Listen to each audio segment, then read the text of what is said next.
राजनीति की दुनिया में रिश्तों के क्या मायने हैं, यह बात किसी से छिपी नहीं है। हम सबने राजनीति में रिश्तों को टूटते हुए देखा है। हमारे यहाँ राजनीति में परिवारवाद हावी रहता है, लेकिन यह सियासी रिश्ते भी ज़्यादातर अवसर के हिसाब से निभाए जाते हैं। मौका परस्त रिश्तों की पोल तब खुलती है जब राजनीति की चाल जनता के सामने आ जाती है। ऐसे तो राजनीति में भाई भाई का सगा नहीं होता, बेटा पिता का सगा नहीं होता, तो माँ बेटी एक दूसरे के सामने राजनीति की जंग लड़ रही होती हैं। लेकिन आज हम सिर्फ चाचा और भतीजे के राजनीतिक जंग की बात करते हैं, क्योंकि राजनीति में सबसे ज़्यादा चर्चा में यही जोड़ी रहती है। तो अब थोड़ी बहुत जान पहचान के लिए, मेरा नाम आदित्य पांडे है और आप यूपी फर्स्ट देख रहे हैं। इस वक्त लोक जनशक्ति पार्टी में चाचा पशुपति पारस और भतीजे चिराग पासवान की राजनीतिक लड़ाई सबसे ज़्यादा चर्चा का विषय है। रामविलास पासवान के मौत के सिर्फ 8 महीने बाद ही जंग छिड़ गई है। लोग नज़र बनाए हुए हैं कि ना जाने अगले पल क्या हो जाए। इन दोनों की लड़ाई में गेहूं के साथ घुन की तरफ पिस रहे हैं बेचारे कार्यकर्ता और समर्थक, जो पटना से लेकर दिल्ली तक की सड़कों पर उतरकर अपने पसंदीदा नेता का समर्थन कर रहे हैं। असल में यह मामला तब खुला जब चाचा पशुपति पारस ने भतीजे चिराग पासवान को अध्यक्ष पद से हटा दिया। इसके बदले में भतीजे ने चाचा समेत सभी 5 सांसदों को पार्टी से बाहर का रास्ता दिखा दिया।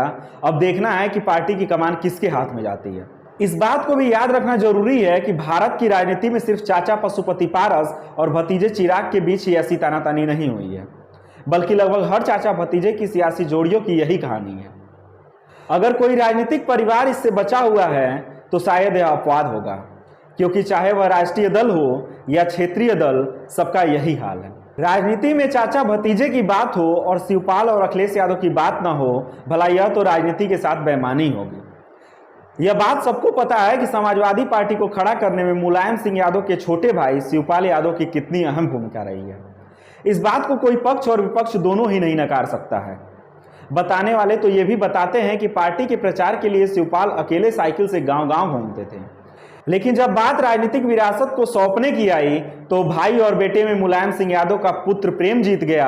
उन्होंने भाई की जगह अपने बेटे अखिलेश यादव को चुना और अखिलेश यादव को अपनी राजनीतिक उत्तराधिकारी बना दिया, जिसके बाद शिवपाल यादव ने खुलकर अपनी नाराजगी जाहिर की और प्रगतिशील समाजवादी पार्टी बना ली। जब बाला साहेब ठाकरे राजनीति में सक्रिय थे तब राज ठाकरे को उनका काफी करीबी माना जाता था। राज को यह पूरा विश्वास था कि बाला साहेब के बाद उन्हें राजनीतिक विरासत का वारिस बनाया जाएगा, मगर सियासत में जो होता है वह किसी को दिखता नहीं है। इस रिश्ते में खटास तब आई जब बाला साहेब ने राज ठाकरे की जगह उद्धव को अपना राजनीतिक वारिस घोषित कर दिया।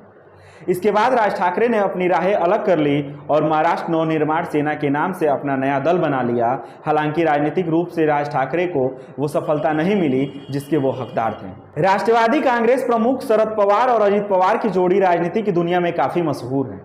अजित पवार अपने चाचा शरद पवार को राजनीतिक गुरु मानते हैं, लेकिन चाचा को झटका तब लगा जब भतीजे ने भनक लगे बिना भाजपा के साथ मिलकर रातों रात सरकार बना ली थी। इसके बाद अजित पवार उप मुख्यमंत्री बनाए गए थे।